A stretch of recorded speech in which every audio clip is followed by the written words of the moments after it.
Tell me the stories of grace. I love to hear things I would want you to tell me while I am here.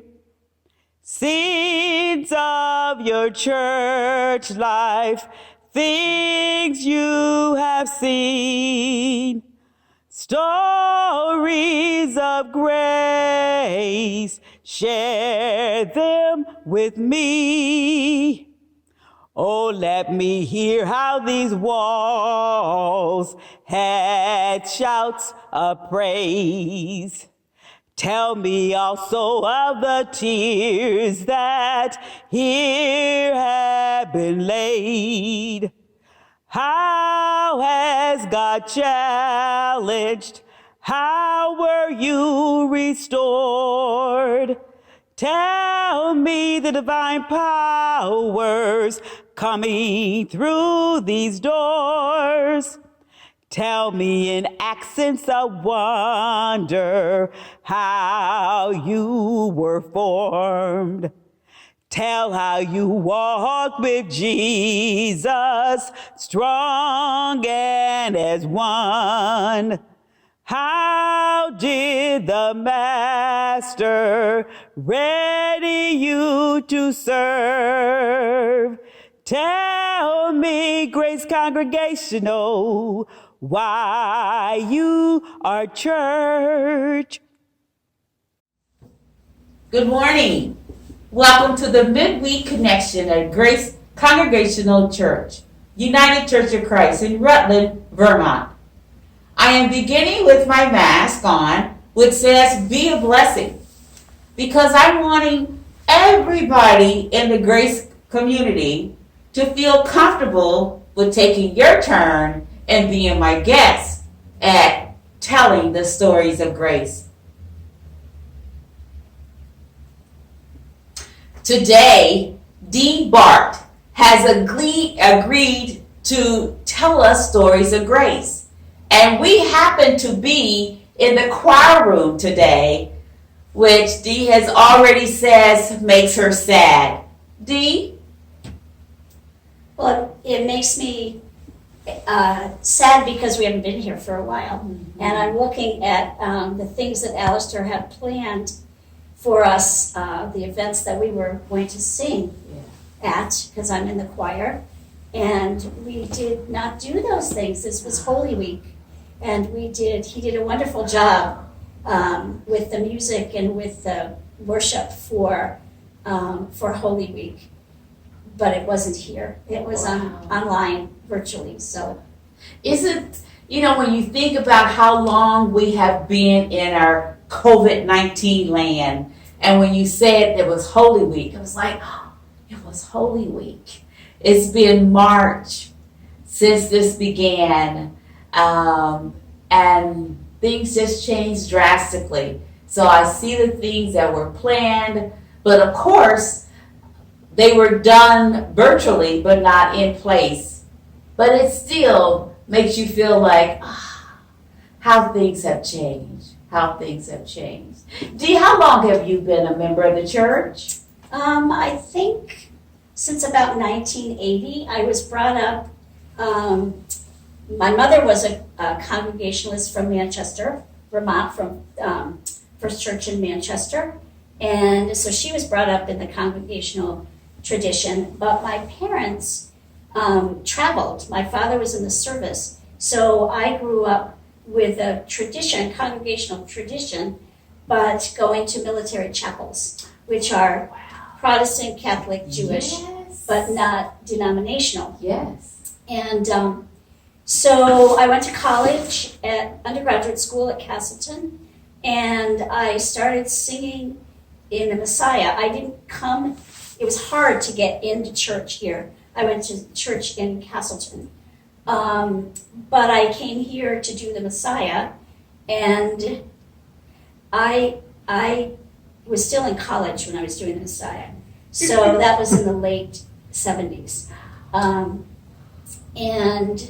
so I've been coming here for quite a long time. And when David Dean was here, I don't remember the year, but he encouraged me to be on a committee. And I said, well, David, I'm not a member. He said, well, we can change that. I said, well, I really want to hang on to my membership in Manchester because it's generational. You know, my mother was not the first. And he said, well, then we could have an associate membership. So I was one of the first associate people as an associate member.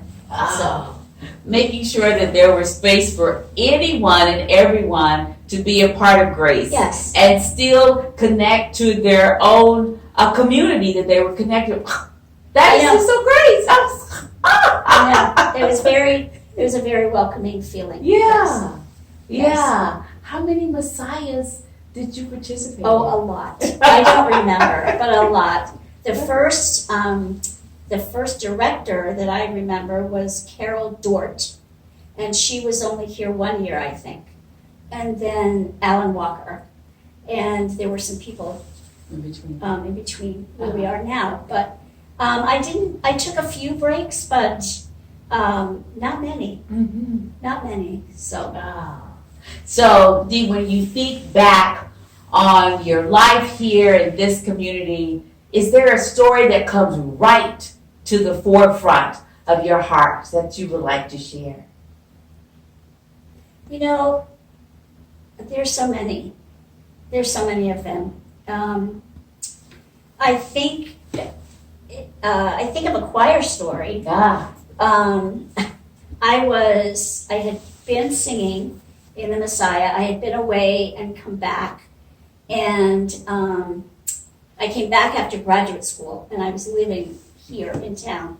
And one of our now angels, Mary Johnson, said to me, "You need to be in the choir. You need to be in the choir." And I said, "Okay." And I had always sung. My father sang. And so I came to choir and sat beside her and hoped that she would help me out, because there was a lot of the music was not music I had sung before. Mm-hmm. Some of it was. Mm-hmm. But it was a new, being in the church choir was, I hadn't done for a long, long time. So anyway, she helped me along. She ended up being an alto. She jumped ship and went to the alto side and mentored some people over there. So she was wonderful and very helpful. Just very helpful. Mm-hmm. Letting me know that it was okay, that take your time, you'll be fine. So it was good to sing next to her. I think the other large, it's not a story, but piece of Grace that I think about is we had some ministers who encouraged us to practice being participatory, who encouraged us to pray, to learn to pray with others, that it wasn't just ministers who could pray. And also to be a part of things like telling the children's story, children's times, and being a part.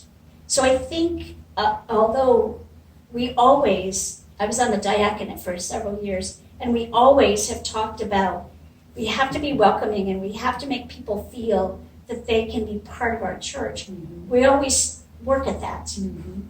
And we're not perfect. Mm-hmm. But I think that we do a pretty good job most of the time of trying to make others feel welcome and feel like they could have a place here. Mm-hmm. Well, focusing on participatory, that all persons, we're all the body of Christ, and everyone comes with gifts that they can share. That encourages people to even walk in new gifts, to know that this is a safe place to try something new out, because everybody's encouraging everyone else. That had to be a very wonderful feeling to do that. I'm hoping that we bring that back again, and people will volunteer to do the children's time like you are doing, and others are volunteering to do, and just to be reminded of the gifts that are in the house. That's a phrase that goes way back, and basically from my African American culture. There's always, what are the gifts in the house? So it's like, what are the gifts in the house? And this is a way in sharing the stories of grace, I get to hear what the gifts are in the house that needs to be lifted up and shared, and continue to do that. So we continue to not only connect people, but get people engaged. Engagement becomes so important today. People connect and then go away, and oh yes, I'll come at Easter, hear the Messiah or whatever. But a community wants to engage people, so that they feel like belong. This is my church, Right. and I belong here. Do you have a belongingness story that you would like to share?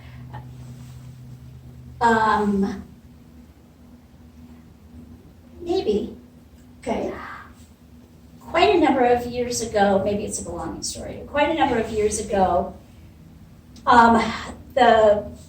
had a minister named Bob Curry, and his wife Carol started a thing. I don't remember how it started, but she had it was like an ornament. It was a friendship ball, kind of, and the idea was that if you got it, somebody passed it to you, you opened it up, and inside were names of the people who had the ball. Oh wow! So you would put your name there, and you would pass it to somebody else. And what was fascinating was opening it up and looking at all the names of the people who had the ornament, the ball, the friendship ball. And some of them were old. There was all ages of people there. And it was a reminder of how connected we are, and how connected we are, I think. I have that, because I didn't know what to do with it. As Carol left, and I was like, okay, I got this ball, and now I don't know what to do. So I said to I think the next person, we can do something with this if you want. I don't know what you want to do with it. And she said, I don't know either. So I still have it. So we could maybe do something with it, but I still have that. How fantastic is that? The friendship ball that gets passed around, and you open it up and you see the names of the others that you're connected with. Yes. Reminding of connectivity and engagement, because now you have their names. Oh, wow. Yep. That was just beautiful. Just beautiful. Those are the type of stories, and just some of the type of stories that I'm hoping that others will share about grace, about the creativity that has come about in grace, how the Spirit has continued to move the people in grace to connect and engage. And, you still have to share how the tears have been laid too also, because it's from the tears that you water the plants, and there's growth. And I know sharing about the tears can be a little bit hard, but I'm hoping that some people will share that too, because in the tears, we also see how God is moving. Dee, is there anything else that you would like to share with the stories of grace today? I am so glad that you've been our guest today. Well, I could talk and talk, but I mean, there are lots of stories, and other people have lots of stories. And one of the things that I have found over the years that other people I know have experienced too, is that you can take a situation that involves several people, and each person has a slightly different perspective or experience with that event. And I think that that's another reason that we need to hear from other people, because they can take the same event and come away with different things, very valuable, but different things. Oh, So, yes. so, Thank you, Dee. Thank you. well, thank you Okay, for who asking else? me. Who else remembers the friendship ball? I- So that's a question that floats around now, and we'll see what responses we get from that. Well, I used it in a children's time. Oh. So I'm hoping there are some children out there who aren't children anymore who might come forward, who might remember that. Oh, how wonderful. Thank you, Dee, Thank you. for being a part of Midweek Connection with Grace in telling the stories of grace. All right, we'll see who will be here next week with us. But until then, remember God loves you. God will keep you. God will shine brightly upon you. And the stories of grace are those stories of God's grace to this community. See you next week. Bye-bye.